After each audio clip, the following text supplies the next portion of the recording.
satu-satunya alasan Tuhan menciptakan waktu adalah agar segala sesuatu dalam kehidupan ini tidak terjadi secara serentak. Sumber daya yang paling penting dalam hidup ini, yang bisa membuat kita sukses dan bahagia, ya waktu itu.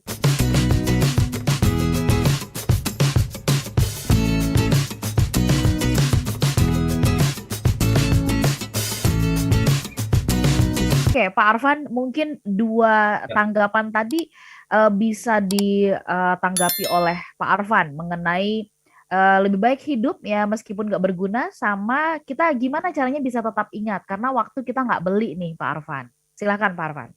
Terima kasih, Mbak Ola. Lebih baik hidup walaupun tidak berguna. Ini hidup yang tidak diberikan makna, Mbak Ola. Hidup yang tidak bermakna, tidak berguna, akhirnya bunuh diri kan? Karena ngapain juga hidup gitu? Karena yang dicari manusia dalam hidup itu kan bukan makanan, bukan uang, tapi makna. Bukan makan, tapi makna. Ya. Okay. Jadi kalau sudah tidak bermakna, ujungnya orang bunuh diri. Orang bunuh diri itu bukan karena kekurangan uang kan? Bukan karena kekurangan makan, tapi karena kekurangan makna. Ya, jadi ini yang harus kita cari nih, yang harus kita temukan dalam hidup kita itu adalah makna. Bahkan penderitaan plus makna itu hasilnya masih jadi happiness. Penderitaan minus makna itu artinya suffering. Betul-betul menderita, bahkan putus asa. Kalau penderitaan dikurang makna. Tapi penderitaan plus makna itu namanya happiness. Bahkan kalau nanti teman-teman baca buku ini, Your Mindset, Your Destiny, di dalam buku ini saya bahkan mengatakan, akhirnya saya bersyukur mendapat COVID, Mbak. Dan tentunya itu melalui perjuangan panjang ya, karena yang terjadi pertama kan saya merasa mendapat musibah. Marah-marah, menyalahkan orang lain, kan seperti itu ya. Tapi bayangkan, Mbak, ya di dalam perenungan saya kemudian saya menemukan kenapa saya yang harus dapat COVID gitu. Saya pergi ke Gresik itu berdua dengan asisten saya, Mas Darun. Mas Darunnya selamat, sehat, nggak ada apa-apa. Padahal kita naik pesawat yang sama, tidur di hotel yang sama, datang ke tempat yang sama, makan di tempat yang sama gitu. Kenapa hanya saya gitu? Itu kan saya terus bertanya kan. Sampai akhirnya saya menemukan bahwa, oh, saya ini kan motivator. Saya kan penulis. Dan saya sudah 3 tahun tidak menulis buku. Nah ini. Jadi melalui pengalaman itu kemudian saya merasa terpilih gitu. Saya merasa dipilih oleh Tuhan. Van, belum ada loh buku orang yang kena COVID kemudian cerita dalam buku seperti ini. Coba deh, ini bagian kamu deh gitu. Jadi pada akhirnya, kalau saya tidak pernah mengalami COVID, saya tidak akan pernah bisa menulis buku ini. Nggak akan pernah, gitu. Ya, jadi, itu penderitaan diberikan makna, itu menghasilkan rasa syukur. Dan ujungnya adalah happiness, gitu, Mbak Ola. Nah, pertanyaan yang kedua, mengenai waktu ini betul sekali, ya. Jadi, dalam perenungan saya di ruang ICU itu, yang saya perlukan itu cuma satu, waktu. Saya selama ini juga sudah sering belajar mengenai time management. Bahkan saya mengajarkan mengenai time management. Tapi saya belum pernah memahami waktu sampai sedemikian intensnya gitu. Kecuali waktu di ruang ICU itu. Saya sampai pada sebuah kesimpulan gini, Mbak. Waktu itu sesungguhnya adalah ciptaan Tuhan yang pertama. Oke.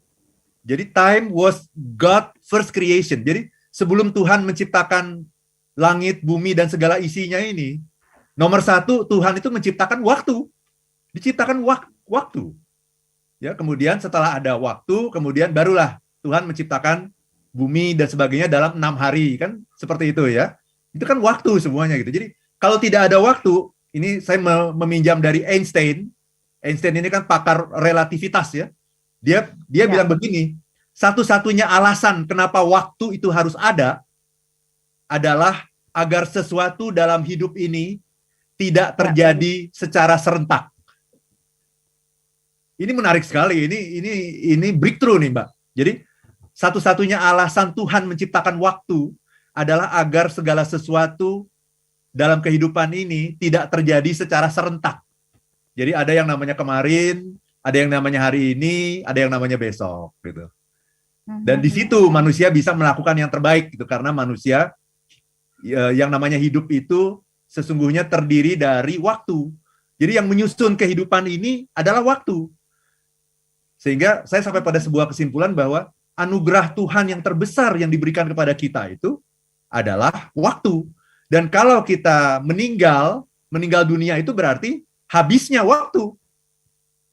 Kontrak kita sudah selesai.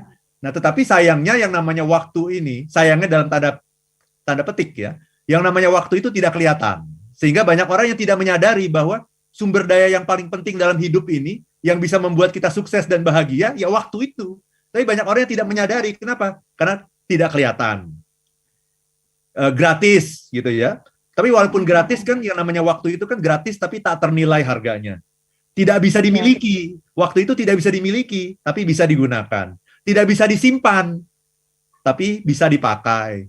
Dan yang menarik, yang namanya waktu itu, sekalinya hilang, ya hilang, Mbak.